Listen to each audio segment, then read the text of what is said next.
Hello everyone, कैसे आप लोग? कैसे चल रही सबकी पढ़ाई? एकदम बढ़िया, एकदम मजेदार। तो my name is Sanjeev Pandey और स्वागत है आपका अपने प्यारे से खूबसूरत से चैनल में जेआर कॉलेज में, जो कि पार्ट है जेआर ट्यूटोरियल का।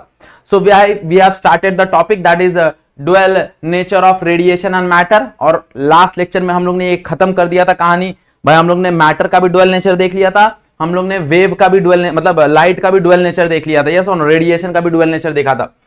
तो आज जो हम लोग डिस्कस करने वाले हैं वो उसके न्यूमेरिकल डिस्कस करने वाले हैं। तो न्यूमेरिकल से सबसे पहली बात मैंने तुमको बोला है कि भाई जैसे ही चैप्टर खत्म होता है तो always prepare a formula sheet. Okay, तुम्हारे पास सारे के सारे फॉर्मूला शीट अवेलेबल होने चाहिए। अगर तुम्हारे पास फॉर्मूला शीट अवेलेबल नहीं है तो कहीं ना कहीं तुमको न्यूमेरिकल करने में वो चीजें तकलीफ देंगी। ओके, तो जैसे ही लेक्चर एंड हुआ, तुमने लेक्चर खत्म किया भाई, मेक अ फॉर्मूला शीट, सारे फॉर्मूलाज लिखना वहां पे चालू कर दो। ओके, तब जाके तुमको वो बेनिफिट होगा थोड़ा बहुत और तुमको न्यूमेरिकल आसान जाएगा। Okay, so let us start with, again मैं क्वेश्चन नहीं लिखूंगा, क्वेश्चन लिखने में थोड़ा सा टाइम जाएगा। तो तुम्हारे पास टेक्स्ट बुक है, पेज नंबर 322 पे आ जाओगे तुम लोग। 322 पे तुमको क्वेश्चंस मिलेगा। तो let us start with the questions. तो पहला क्वेश्चन है, क्या बोल रहा है? What will be the energy of the each photon in a monochromatic light of frequency that is 5 × 10⁻14 hertz. तो मेरे को गिवन डेटा क्या है, मेरे को उसका फ्रीक्वेंसी दिया है। फ्रीक्वेंसी दिया है मतलब कहीं ना कहीं न्यू दिया है, क्योंकि यहां पे हम लोग ने देखा, हम लोग ने यहां पे फ्रीक्वेंसी को किससे रिप्रेजेंट किया है? न्यू से रिप्रेजेंट किया है। तो कितनी फ्रीक्वेंसी दी है? Approximately frequency is given that is 5 × 10⁻14 hertz.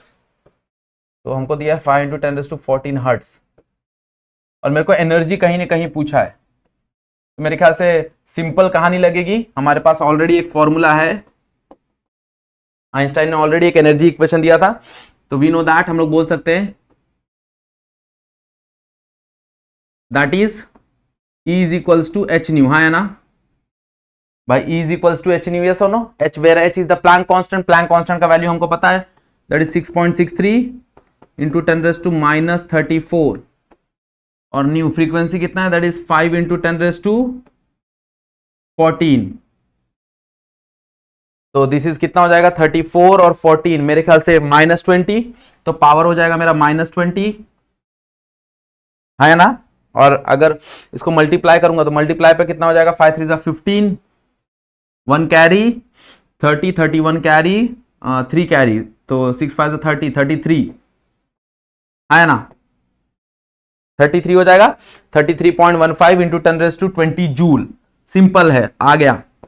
But याद रखना, बहुत जगह ना, कभी कभी अगर तुम देखने जाओ ना तो तुमको बोला रहता है कि ईवी में कैलकुलेट करो। किस में कैलकुलेट करो? ईवी में। ईवी बोले तो इलेक्ट्रॉन वोल्ट में, मतलब जूल में ना कैलकुलेट करके इसको ईवी में कैलकुलेट करो। तो अगर इसको जूल में कैलकुलेट ना करके हम लोग ईवी में कैलकुलेट करेंगे तो what will be the condition? तो जब कभी भी तुमको जूल से ईवी में करना है ना, अगर जूल से ईवी में करना है तो divide by 1.6 × 10⁻19 joule. Okay, 19 EV, मतलब वो जो तुम्हारा वैल्यू है ना चार्ज ऑफ इलेक्ट्रॉन का, उससे डिवाइड कर दो। तो अगर ईवी में देखने जाऊं, energy in EV not joule. Okay, तो क्या ही होगा भाई? जो भी तुम्हारी एनर्जी आई है दैट इज 33.15 × 10⁻20 डिवाइड बाय 1.6 × 10⁻19, हाँ है ना?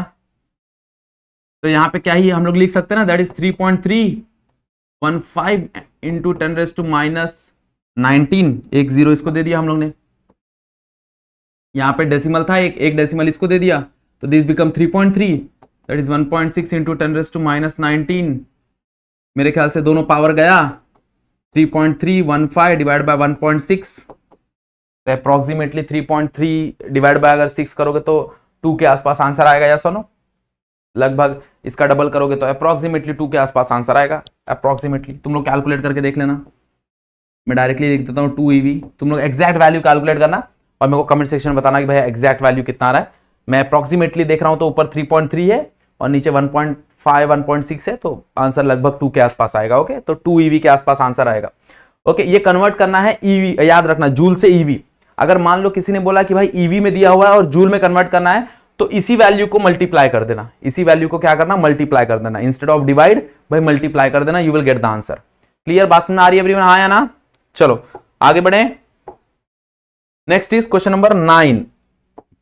क्वेश्चन नंबर 9 क्या दिया हुआ देखो जरा।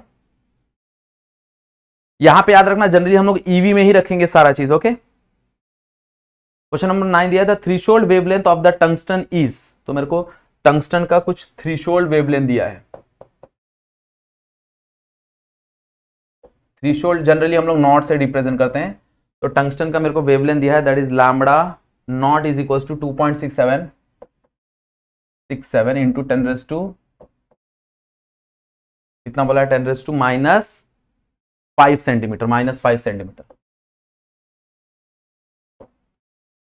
आगे क्या बोला है, आगे बोला है A explain why no photoelectron are emitted when the wavelength is more than 1.76 into 10⁻²। तो पहला क्वेश्चन बोल रहा है explain why there is no photoelectron emitted.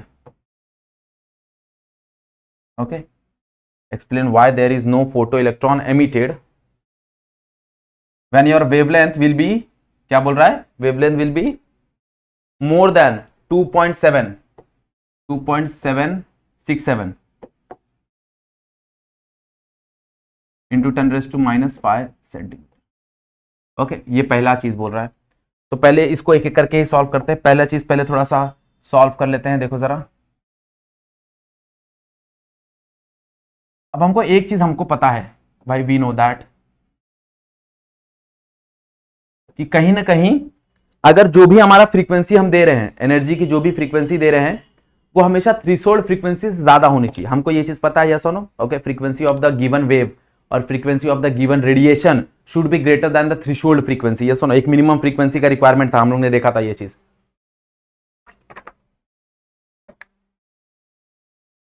तो हमको पता है कि तुम्हारी जो गिवन फ्रीक्वेंसी है that should be greater than your threshold frequency. तो given frequency should be greater than the threshold frequency, तब जाके फोटो इलेक्ट्रॉन या फिर फोटो इलेक्ट्रिक इफेक्ट हमको देखने मिलेगा। ओके, तब जाके इलेक्ट्रॉन उस मेटेलिक प्लेट से बाहर निकलेंगे। अब also we know that okay, हमको फ्रीक्वेंसी और वेवलेंथ में भी रिलेशन पता है भाई, v is equals to L lambda. तो अगर कहीं ना कहीं वेलोसिटी कांस्टेंट है तो लैम्बडा और फ्रीक्वेंसी में कहीं ना कहीं इनवर्सली प्रोपोर्शनल की कहानी है। तो तुम्हारा जो wavelength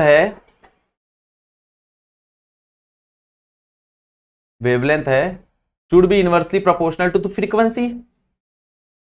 wavelength is inversely proportional to frequency. तो अगर तुम्हारा frequency greater than threshold frequency होना चाहिए था, so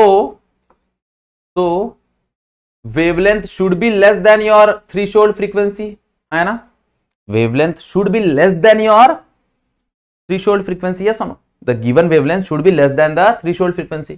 यहां पे क्या बोल रहा है, explain why there is no photoelectron emitted, more बोला है। ओके, इससे अगर ज्यादा रहेगा तो कैसे होगा? तो here lambda is greater than lambda naught, और कंडीशन क्या होना चाहिए, lambda should be less than lambda naught, since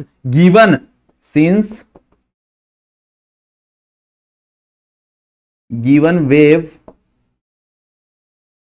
have more wavelength, since given wave have more wavelength, since given wave have more wavelength than your threshold wavelength,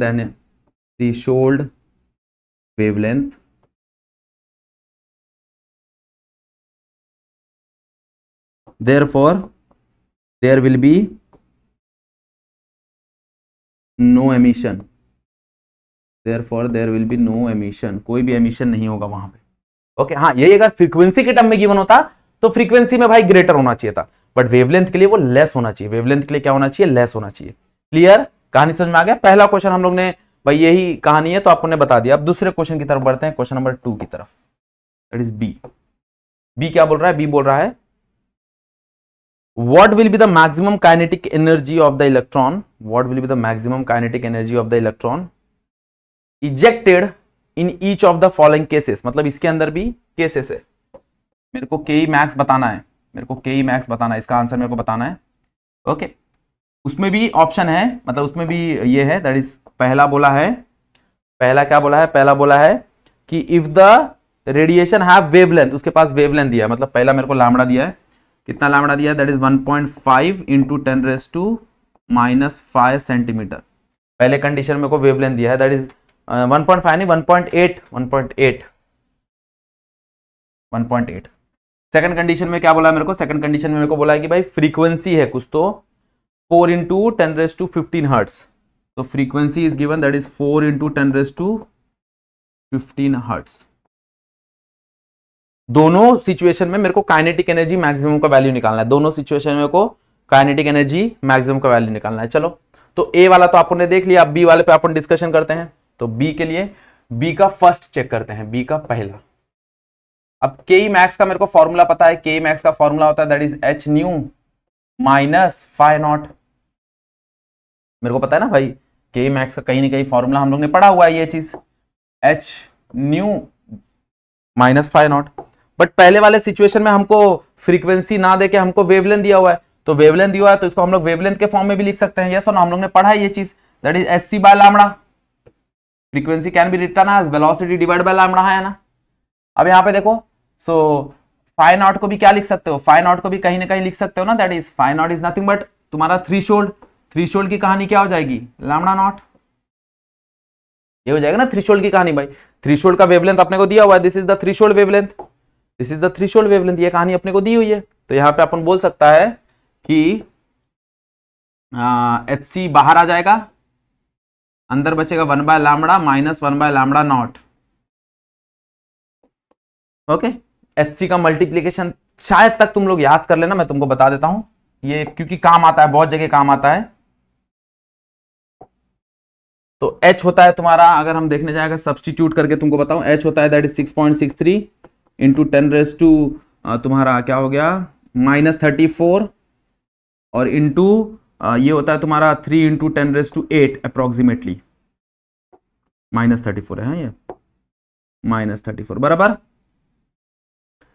तो इसका multiplication अगर हम लोग देखने जाए that is 6.63 into 10⁻3 that is 19.89। Okay, that is 19.89 approximately. तुम उसको 20 पकड़ सकते हो, कोई प्रॉब्लम नहीं, सामने वाले को बताना नहीं, लेकिन सॉल्व 20 से ही करना है। तो यहाँ पे लिख दो 19.89, ये रट लेना। हाँ, और पावर तुम्हारा हो जाएगा, इजी निकाला तो दैट इज 4 में से 8 गया तो 26, तो 10⁻26 ये वैल्यू रट लेना। ओके, एच सी का वैल्यू है दैट इज 20, तुम इसको 20 पकड़ सकते हो, 20 इंटू 10⁻⁻, ये divide by what is lambda, lambda is given your that is 1.8 into 10⁻⁵, तो 1.8 इंटू 10⁻⁵। बट अगर हम ध्यान देंगे तो ये तुम्हारा सेंटीमीटर में है, किस में है, सेंटीमीटर में है, तो इसको अपने को मीटर में कन्वर्ट करना है, तो -2 और ऐड करना पड़ेगा, तो -2 और ऐड करोगे तो that become 7 minus 1 by lambda naught. Lambda naught is given your something, कितना दिया हमको लैम्बडा नॉट, दैट इज 2.67, तो 2.67 इंटू 10⁻⁻7 बराबर।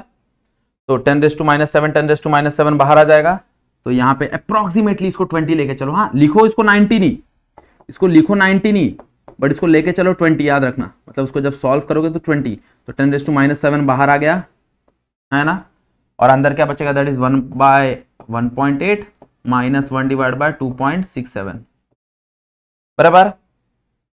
अब कहीं ना कहीं तुम इसको सॉल्व कर सकते हो, तो 1/8, तुम 1/8 करोगे तो 1 डिवाइड बाय तुम्हारा 1.8 दैट इज 0.78, तो ये आ गया तुमको 0.78 माइनस यहाँ पे तुम 1 डिवाइड करोगे दैट इज 2.67, तो दैट 0.37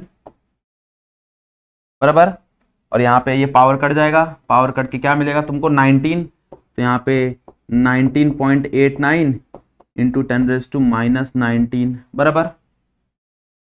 तो 0.78 minus 0.78 minus 0.37 that is 0.41, that is 0.41, तो इक्वल्स टू यहाँ पे आ जाएगा 0.41 और यहाँ पे कितना है, दैट इज 19.89 इंटू 10⁻⁻19। क्लियर, बात समझा? ओके।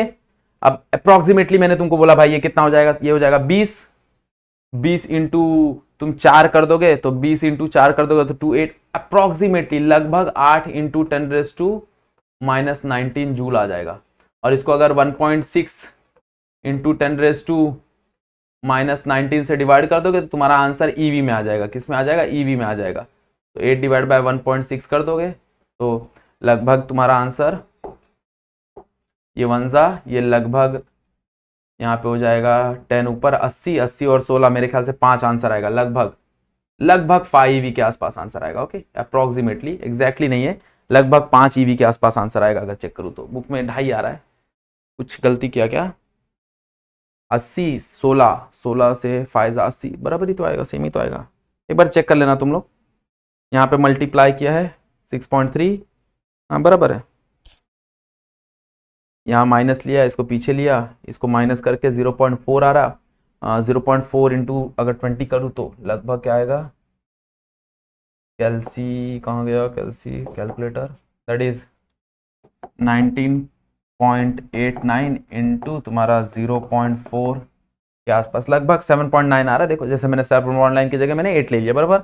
और इसको अगर डिवाइड करूंगा तो डिवाइड बाय और 1.6 तो लगभग 4.97 आ रहा है। 4.97 इज लगभग 5 के आसपास आंसर आएगा तुम्हारा। क्लियर, समझा? ओके, ये कहानी समझ में आई। यहाँ पे हम लोग ने काइनेटिक एनर्जी निकाला जब हमारा क्या गिवन था, वेवलेंथ गिवन था। क्या था, वेवलेंथ गिवन था। अब सेम हमको काइनेटिक एनर्जी कैलकुलेट करना है जब हमारा फ्रीक्वेंसी गिवन हो। मतलब यहाँ पे लगभग वही फॉर्मूला, बस सी बाय लैम्बडा की जगह न्यू आ जाएगा, सी बाय लैम्बडा की जगह क्या आ जाएगा, न्यू आ जाएगा। क्लियर? तो नेक्स्ट वाला जो है ये तुम लोग होमवर्क ट्राई करना और ट्राई करके मेरे को कमेंट सेक्शन में जरूर बताना भाई क्या इसका आंसर आ रहा है। ओके, चलो अगले क्वेश्चन की तरफ बढ़ते हैं, दैट इज क्वेश्चन नंबर 13। क्या होगा क्वेश्चन नंबर 13, देखो जरा।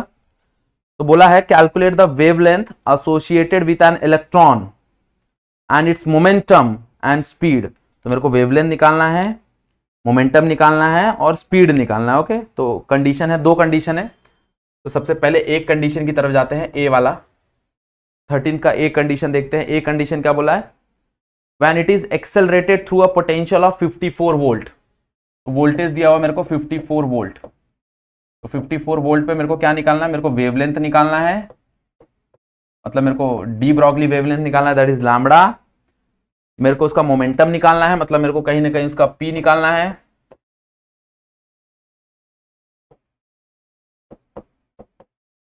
और कहीं ना कहीं मेरे को उसका स्पीड निकालना है, मतलब वी निकालना है।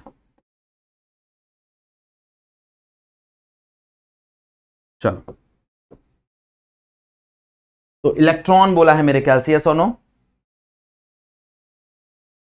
कैलकुलेट द वेव, हाँ इलेक्ट्रॉन बोला है। तो इलेक्ट्रॉन बोला है, तो अगर तुमको याद होगा तो फॉर इलेक्ट्रॉन हम लोग ने एक स्पेशल कहानी, अगर तुमको याद होगा तो फॉर इलेक्ट्रॉन हम लोग ने एक वेवलेंथ याद किया था, अगर 1.228 into 10⁻⁻9 divide by under root your V. याद है?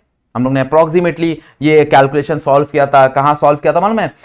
इसमें डी ब्रॉगली, ये गर्मर और डेविसन का जो एक्सपेरिमेंट था ना, जस्ट उसके पहले हम लोग ने देखा था कि भाई लैम्बडा का जो फॉर्मूला होता है, लैम्बडा का स्पेशली फॉर इलेक्ट्रॉन, ये सिर्फ इलेक्ट्रॉन के लिए है। ओके, बाकी किसी के लिए नहीं है। दैट इज 1.228 इंटू 10⁻⁻9 अप्रोक्सीमेटली बराबर 1.228 into 10⁻⁻9 divide by under root of volt. तो मेरे को पता है that is 1.228 into 10⁻⁻9 divide by under root of 54। तो अंडर रूट ऑफ 54 बाई 54 अगर अप्रोक्सीमेटली 54 देखने जाओगे तो 7.4 के आसपास आएगा, 7.4 7.5 के आसपास आंसर आएगा। ओके, अगर तुम रूट देखने जाओ तो लगभग 7.4 7.5 के आसपास आंसर आएगा, क्योंकि 49 का कितना होता है 7, 64 का हो गया 8, तो 7 से बड़ा, तो 7.4 के आसपास आंसर आएगा। That is lambda is equals to 1.228 into 10⁻⁻9 divide by 7.4। तो दैट बिकम, देखो 7.4, 1.2 डिवाइड बाय अगर हम लोग करते हैं that is 1.228 divide by 7.4 that is 0.16, तो 0.16 16 इंटू 10⁻⁻⁹ -9 नॉट 19 -9 बराबर। This can be written as 1.6 into 10⁻⁻10 metre. तो इसको मीटर में लिखना चाहो तो मीटर में लिख सकते हो, और 10⁻10 का मतलब हमको पता है भाई, 10⁻10 का मतलब होता है आर्मस्ट्रॉन्ग, तो इसको आर्मस्ट्रॉन्ग में लिखना चाहो तो आर्मस्ट्रॉन्ग में भी लिख सकते हो बराबर। ये आ गया मेरा वेवलेंथ, ये आ गया मेरा वेवलेंथ। क्लियर बात समझा? ये सिर्फ याद रखना, ये वेवलेंथ का फॉर्मूला सिर्फ इलेक्ट्रॉन के लिए है, बाकी और कोई चार्ज के लिए नहीं है हमारे पास। ओके, बाकी चार्ज के लिए फॉर्मूला है बट उसके लिए अलग फॉर्मूला है, दैट इज अंडर रूट, याद है QVM वाला फॉर्मूला। ओके, और ऊपर तुम्हारा H रहता है, दैट इज प्लैंक कांस्टेंट। अब क्या निकालना है मेरे को? मोमेंटम निकालना है। सुनो, मोमेंटम की कहानी मेरे को पता है भाई, मोमेंटम का फॉर्मूला हमारे पास है। तो फॉर मोमेंटम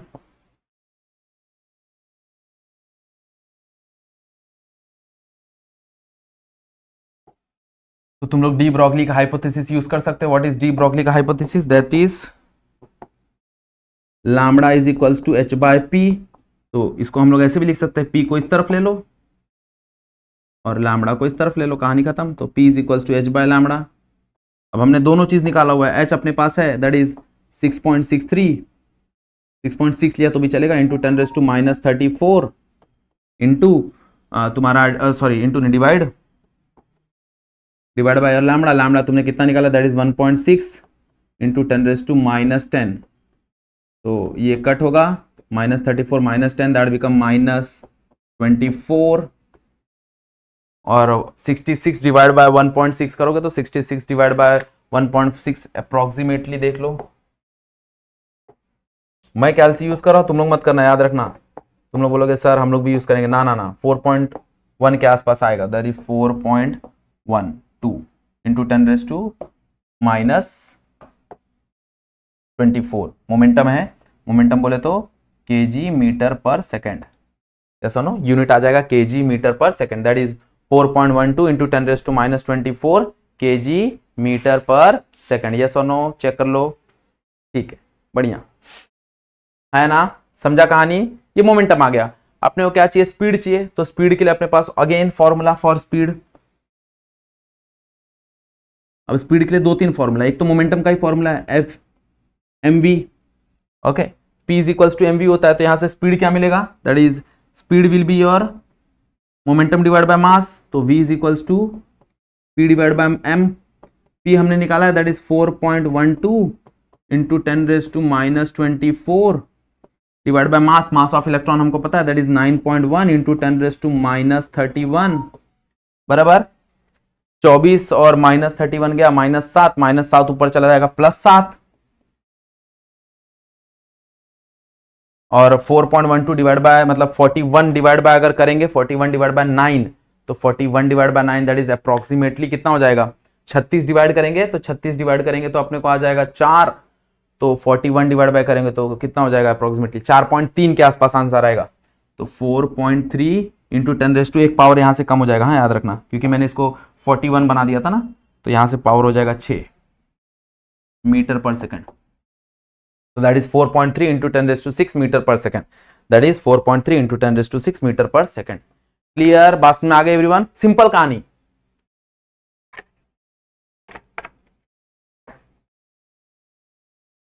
बेसिक कैलकुलेशन है, अप्रोक्सीमेशन यूज करता हूं मैं, याद रखना, ज्यादा करके मैं अप्रोक्सीमेशन यूज करता हूं और सजेस्ट भी करता हूं अप्रोक्सीमेशन, क्योंकि फायदा यह है ना कि हो सकता है तुम्हारा थोड़ा सा पॉइंट में थोड़ा सा वेरिएशन हो जाए, बट तुम्हारा उससे टाइम बच जाता है। तो हो सकता है एग्जामिनर तुम्हारा आधा मार्क्स काट भी ले, ओके, बट उससे तुम्हारा टाइम बच जाएगा। अगर मान लो 3 में से तुमको 2.5 मिलेगा, तो बट वो आधा, क्योंकि अगर तुम एग्जैक्टली सॉल्व करने जाओगे ना तो बहुत इतना कॉम्प्लेक्स कैलकुलेशन होता है ना कहीं मिस्टेक होगा, वैसे भी तुमको गलती मिलेगा अगर कहीं ना कहीं छोटी सी मिस्टेक हो गई। इसलिए अप्रोक्सीमेटली लेके चलने का, अप्रोक्सीमेटली में थोड़ा सा कहीं ना कहीं कहानी गलत हो जाएगा, तुम्हारा आधा मार्क कट जाएगा, बाकी तुमको मार्क्स मिल जाएगा, कोई प्रॉब्लम नहीं है। क्लियर, समझा? चलो आगे बढ़ते हैं। आगे कौन सा क्वेश्चन है देखो जरा, इसका जो बी है वो तुम लोग सॉल्व कर लेना। क्वेश्चन नंबर 16 क्या बोल रहा है? Question number 16 again, what is the speed of the proton having the de Broglie wavelength. तो यहां पे मेरे को गिवन दे दिया है डी ब्रॉगली वेवलेंथ, मतलब मेरे को वेवलेंथ दे दिया है, मेरे को लैम्बडा दे दिया है इस वक्त 0.08 इंटू 10⁻⁻10। मैं इसको डायरेक्टली मीटर में कन्वर्ट कर लिख रहा हूं, आर्मस्ट्रॉन्ग में दिया है बट मैं इसको मीटर में कन्वर्ट कर रहा हूं। मेरे को निकालना है स्पीड, क्या निकालना है मेरे को, कहीं ना कहीं स्पीड निकालना है, बराबर। और मेरे को बोल दिया है कि भाई हाँ स्पीड की बात है, स्पीड निकालना है, किसका निकालना है, प्रोटॉन का। Okay, speed of proton, speed of proton, proton की कहानी दी है ये, किसकी कहानी दी है, प्रोटॉन की कहानी दी है। ओके, थोड़ा ध्यान देना, प्रोटॉन। तो अगर हम देखने जाए तो क्या ही हो सकता है, तो वी नो दैट, ओके, तो क्या मिलेगा मेरे को, हमारे पास फॉर्मूला है ना, that is lambda is equals to H by M V. भाई पी के जगह मैं डायरेक्टली एम वी डाल सकता हूँ ना, पी के जगह मैं डायरेक्टली एम वी डाल सकता हूँ, तो यहां से v क्या हो जाएगा, that is v is equals to H by M into lambda. तो h दिया हुआ दैट इज 6.6 ही लेंगे। ओके, 6.63 नहीं लेते, 6.6 ही लेंगे, डिवाइड बाय मास, प्रोटॉन बोला है तो प्रोटॉन का मास हमको पता है दैट इज 1.67 इंटू 10⁻⁻27, और लैम्बडा वेवलेंथ दिया है that become can be written as 8 into 10⁻12। तो this can be written as 8 into 10⁻12। हाँ या ना, दो पावर यहाँ पे, दो पॉइंट यहाँ पे शिफ्ट कर देंगे, तो 8 इंटू 10⁻12। तो पहले सारे पावर्स देख लो, सारे पावर्स गायब कर दो, देखो क्या मिलेगा, तो 27 -27 -12, तो -27 -12 दैट बिकम मेरे ख्याल से -39, -39 34 कैंसिल होगा, तो दैट बिकम 5, तो पावर ऊपर +5 चला जाएगा, तो पावर यहां पे आ जाएगा +5, 10⁻+5, बराबर। अब क्या बचा है, 6.63 डिवाइड बाय 1.67, तो again because of lack of time भाई हम लोग यूज करेंगे कैलकुलेटर। क्या मिलेगा मेरे को, that is 6.6 divide by 1.67, that is 3.9 divide by your 8, answer खत्म, दैट इज तो 0.49 इंटू 10⁵ मीटर पर सेकेंड, ये आंसर है तुम्हारा। Okay, that is 0.49 into 10⁵ metre per second, that can be written as 4.9 into 10⁴ metre per second. Clear, समझा।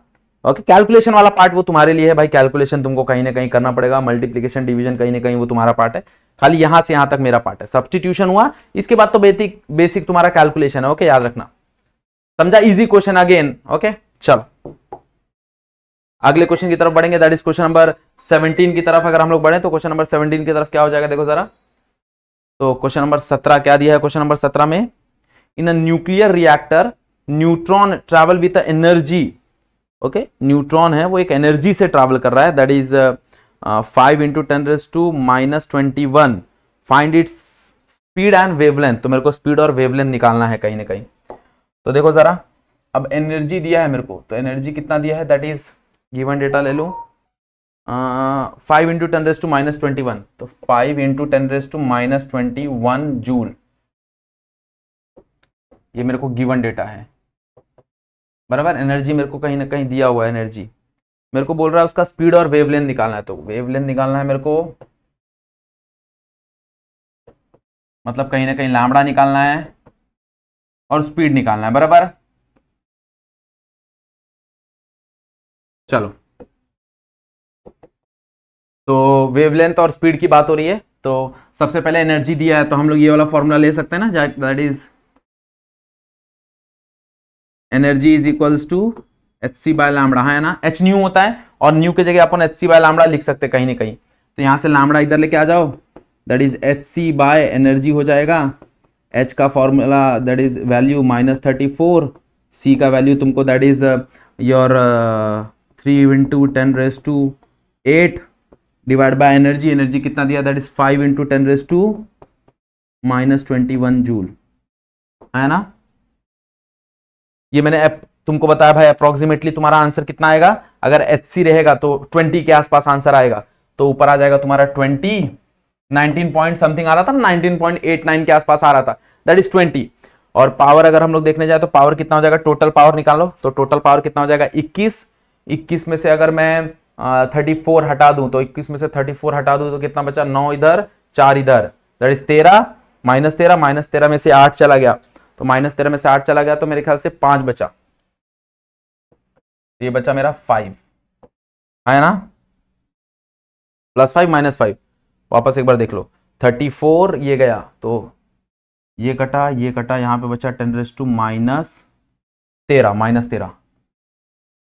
-13 बराबर, energy छोटी है, बहुत छोटी एनर्जी, इतना एनर्जी 5, देखते हैं स्पीड कितना, स्पीड छोटा तो नहीं आना चाहिए।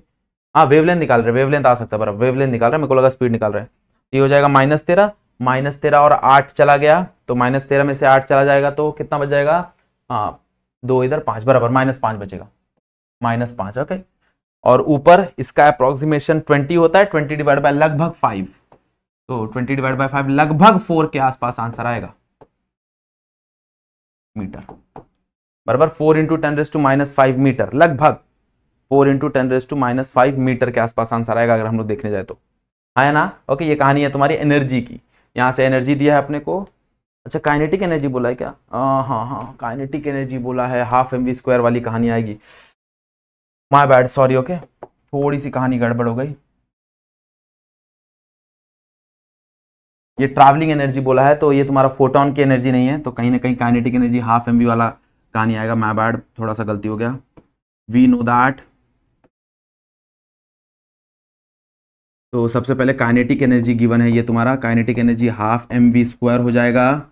काइनेटिक एनर्जी कितना दिया है, दैट इज 5 × 10⁻21, हाफ। मास कितना दिया हुआ है, मास दिया हुआ तुम्हारा न्यूट्रॉन बोला यहाँ पे, अगर हम देखने जाए क्वेश्चन में तो in a nuclear reactor neutron travel, neutron travel मतलब न्यूट्रॉन का मास आएगा, तो न्यूट्रॉन का जो मास होता है वो अप्रोक्सीमेटली इक्वल होता है प्रोटॉन के मास से, दैट इज 1.67 × 10⁻27 के आसपास इंटू v का स्क्वायर। तो v का स्क्वायर अपने को वेलोसिटी निकालना है, स्पीड निकालना है, तो कीप एज इट इज, तो उसको स्पीड को ऐसी रखो, स्पीड को ऐसी रखेंगे तो क्या मिलेगा, देखो जरा ये 2 इधर चला जाएगा, दैट बिकम 10, तो 10 × 10⁻21 और ये डिवाइड में आ जाएगा, that is 1.67 × 10⁻27 is equals to v square बराबर। तो ये कितना हो जाएगा अगर हम लोग देखने जाए तो 21 और 27, तो दैट बिकम 6, तो ऊपर चला जाएगा 6, तो therefore v square will be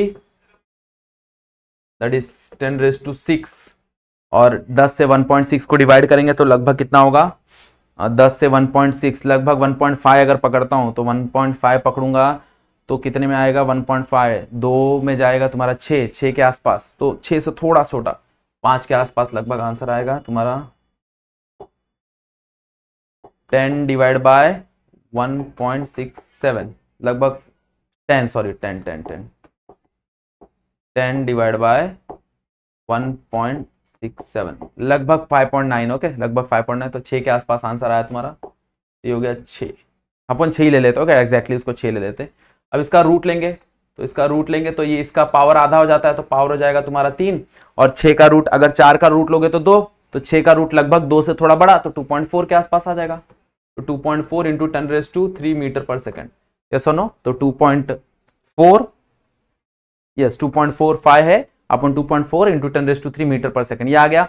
अब वेवलेंथ निकालना है अपने को, तो वेवलेंथ के लिए अपने पास फॉर्मूला है, that is lambda is equals to de Broglie कहानी h/mv, तो यहाँ पे डी ब्रोगली कहानी आ जाएगी, h इज 6.63 × 10⁻34, m इज 1.6 × 10⁻1.67 है, 1.6 ले लो, 1.6 × 10⁻27 और वेलोसिटी हम लोग ने निकाला दैट इज 2.4 × 10⁻3, तो क्या ही आ जाएगा वेवलेंथ, देखो जरा 27 और 34, तो 27 और 34 अगर हम लोग हटाएंगे तो कितना बचेगा, लगभग मेरा 27 34 -7 बचेगा यहाँ पे, तो 10⁻⁻7 और ये ऊपर जाके -10 हो जाएगा, तो 10⁻⁻10 बराबर। और अगर हम लोग देखने जाए 6 पॉइंट, देखो 1.6 और 24 है, तो देख लेते हैं कैलसी फटाक से, तो 1.6 × 2.4 दैट इज 3.8 के आसपास आंसर आएगा, और ऊपर 6.63, तो 6.63 डिवाइड बाय 3.84, तो 1.7 के आसपास आंसर आएगा, 1.72 × 10⁻10 मीटर, और अगर इसको आर्मस्ट्रॉन्ग में लिखना है तो 1.72 आर्मस्ट्रॉन्ग। तुम वेवलेंथ आर्मस्ट्रॉन्ग में भी लिख सकते हो, मीटर में भी लिख सकते हो, कोई प्रॉब्लम नहीं है ओके, तो आंसर इज 1.72 के आसपास आएगा। क्लियर, समझा एवरीवन ओके। अप्रोक्सीमेशन में चल रहे हैं हम लोग, एग्जैक्टली मैच नहीं करेगा, थोड़ा बहुत पॉइंट के यहाँ वहाँ रहेगा, बट यही चीज है ओके। यहाँ पे थोड़ा सा मिस्टेक हो गया, मैंने उसको फोटोन का एनर्जी समझ लिया, तो फोटोन का एनर्जी नहीं था, तो यहाँ पे थोड़ा सा ध्यान हो गया, न्यूट्रॉन गिवन है ये याद रखना, इसलिए पहले लिख लेने का कि भाई गिवन क्या है, तो न्यूट्रॉन गिवन था, वो फोटोन नहीं था, तो मेरे से वहां पे गलती होगा, मैंने फोटोन का एनर्जी कंसीडर कर लिया। तो न्यूट्रॉन अगर मूव कर रहा है तो वो किसी काइनेटिक एनर्जी से मूव करेगा, तो इसलिए हाफ mv² आया यहाँ पे। एनर्जी हम लोग ने सब्स्टिट्यूट किया, यहाँ से मैंने वेलोसिटी कैलकुलेट की, फिर मैंने डी ब्रॉगली वेवलेंथ की कहानी लगाई, सॉल्व किया, मेरे को यहाँ से वेवलेंथ मिल गया। क्लियर, बात समझा एवरीवन? यहाँ पे घूम फिर के याद रखना तुमको 2 ही 3 फॉर्मूला है भाई, डी ब्रॉगली का वेवलेंथ, एनर्जी का, एक तुम्हारा एनर्जी का अगर फोटोन ऑफ एनर्जी पूछा रहे तो is equals to H nu, और एक तुम्हारा काइनेटिक एनर्जी पूछा रहे तो वो कहानी। बाकी घूम फिर के वही कहानी तुमको मिलेगी, 3 से 4 फॉर्मूला है, वही अप्लाई करो, वही सॉल्व करो, बहुत इजी चैप्टर है, तुमको मार्क्स देके जाएगा, याद रखना। ओके, हाँ, कैलकुलेशन थोड़ा सा इसके अंदर कॉम्प्लेक्स है, तो अप्रोक्सीमेशन तुम लोग ले सकते हो। अप्रोक्सीमेशन जैसे हम लोग लेते हैं भाई, कहीं ना कहीं 6.63 है तो 6.6 लिख दो, लिखो 6.63, बट जब तुम कहीं पे सॉल्व कर रहे हो तो उसको 6.6 लो, तो 6.6 डिवाइड बाय 38 मतलब 66 डिवाइड बाय 38, तो वो तुमको इजी पड़ेगा। तो लिखो 2 डिजिट, लेकिन सॉल्व पीछे करो 1 डिजिट से। जैसे मैंने बताया 9.8 है तो उसको 10 ले लो, समझ में आ रहा है कहानी? जैसे इसको मल्टीप्लाई करके अगर HC मल्टीप्लाई करोगे तो 19.8 आ जाता है, उसको 20 ले लो। बात समझ आ रहा है? कहीं ना कहीं थोड़ा सा फर्क पड़ेगा, ज्यादा फर्क नहीं पड़ेगा। क्लियर, बात समझ में आ गई? तो here we have completed your dual nature. Next lecture में we will start with your structure of atom and nuclei. Again वो एक क्वांटम फिजिक्स का बहुत बेहतरीन टॉपिक है, अच्छा टॉपिक है, मजा आएगा। ओके, तो अगर वीडियो यहां तक देखा है तो वीडियो को लाइक करना है, चैनल पे फर्स्ट टाइम है तो चैनल को सब्सक्राइब करके बहुत सारा शेयर कर दो। ओके, नेक्स्ट वीडियो में मिलते हैं, तब तक के लिए मस्त से पढ़ते रहो। सो आज का लेक्चर यहीं पे एंड करते हैं, आज के लिए बस इतना ही। That's it for today, thank you so much everyone.